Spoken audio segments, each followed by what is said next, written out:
All right, so the first thing, if you hit behind it, is ball position. Pay attention to where the ball is and make sure it's right over. You might have had it too far forward. Yeah. Right.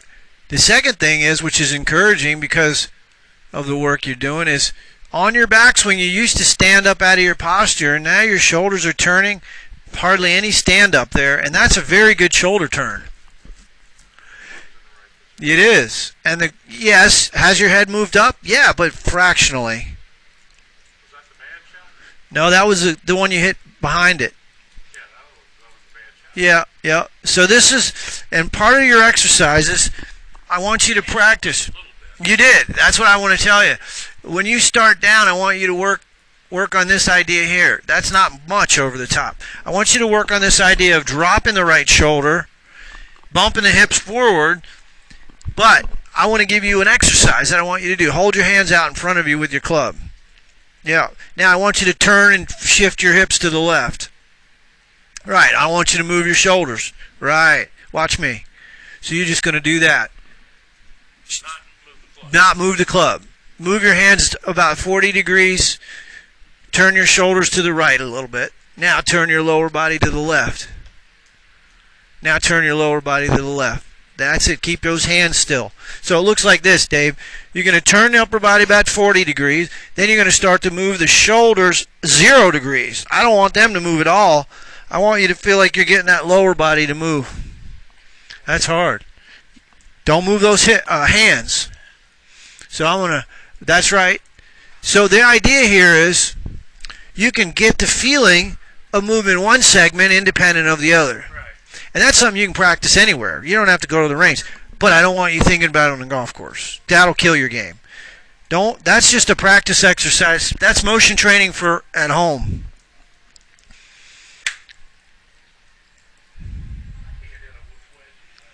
No. But I love the shoulder turn here. And the golf club is in a nice position. Yeah. Right. Now the one thing we're going to be looking at during the golf swing is where's your weight going? Well, here's the thing. From this angle we can't tell, but we can tell heel to toe. In other words, is your weight on your heels at address? Is it on your toes during the course? Right. So for me, one of the things that I want to be working on is eliminating this idea. One of the reasons I stay on my heels is I have had that tendency to lift up. Right. So you'll notice if you look at the back of this rectangular box where your hip is, there's a correlation between your hips going toward the ball and your head coming up. Notice there's about an inch space there. Well, that's about the equivalent of the amount your head moves up.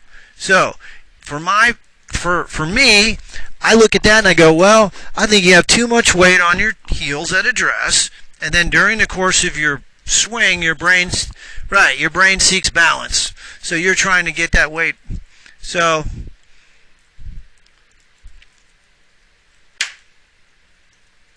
again, these are things you can work on the golf course. If you just pay attention to getting in a more athletic position, having your weight underneath the arches of your feet. The center of your shoelace is right here. A simple way to know, if you took a plastic dowel rod and stuck it right underneath the arches of your feet, you'll be able to sense and feel where your weight's distributed heel to toe. And that's important. Have you gotten out and played any this year at all? Played with Chapman, and I didn't finish because I was getting tired. I played erratically. I mean, right. I parred the first hole, I parred the second hole. That's good. I doubled the third, I parred the fourth, I doubled the fifth, I doubled the sixth. Yeah, I just got tired. I mean, right. I quit after 12 holes. I just wasn't there for long. All right. And I had no touch. What I want to do with you is work on the short game. Yeah.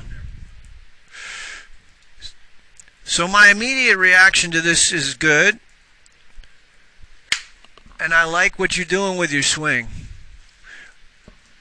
So I want to eliminate. Yeah, that's going 120 yards, which is a pretty good distance. So for me, looking at this, I just want to eliminate the movement toward the ball. At impact, if we I concentrated then on trying not to have so much weight on my heels to be more balanced. right,